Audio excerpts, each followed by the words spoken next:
مازال باش يأذن. زوج سوايع عباك لي يصوموا النهار الاول كامل يخليهم يشربوا الماء. هكذا صرا لك كي صمت النهار الاول. انا كنت انتيليجون هناك، انا كنت نصوم نص نهار كيما اليوم، نص نهار غدوه لمها ولوا لي نهار. السلام عليكم ازول فلاوه، ان شاء الله تكونوا كامل ملاح وصحتكم تكون لاباس. طاجين زيتون جاب لي ربي ما كانش بيت جزائري ما يديرش طاجين زيتون في رمضان.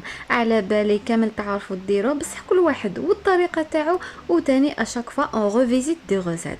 للوصفه هذه نحتاجو 2 كويس دو بولي، بصله مسكرفجه، 2 سنينه تاع ثوم، ازروديه وريقه تاع رند وشويه تاع معدنوس. ضعفوا ولا نقصوا المقادير على حسب افراد العائله تاعكم. جن في طريقكم ورواحوا نبداو في طريقة التحضير.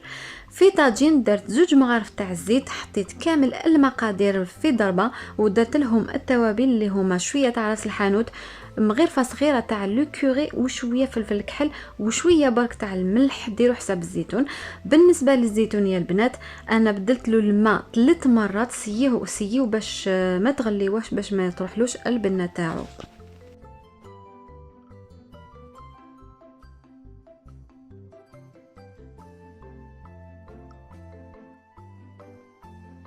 حطيته يتقلى واحد 2 مينوت هكاك، ومن بعد مرقت عليه بالماء سخون وزدت عليه زرود ديال اللي قطعتها بهذا الشكل.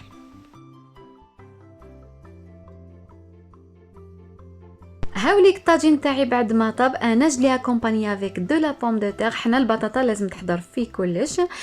قليتها دي رونديل وستفتها بهذه الطريقه، والدجاج تاعي بيان سور درت له تحميره خفيفه داخل الفوغ، وقدمتها جاك غافمون بنين. بصحتكم، صحه فطوركم، سلام.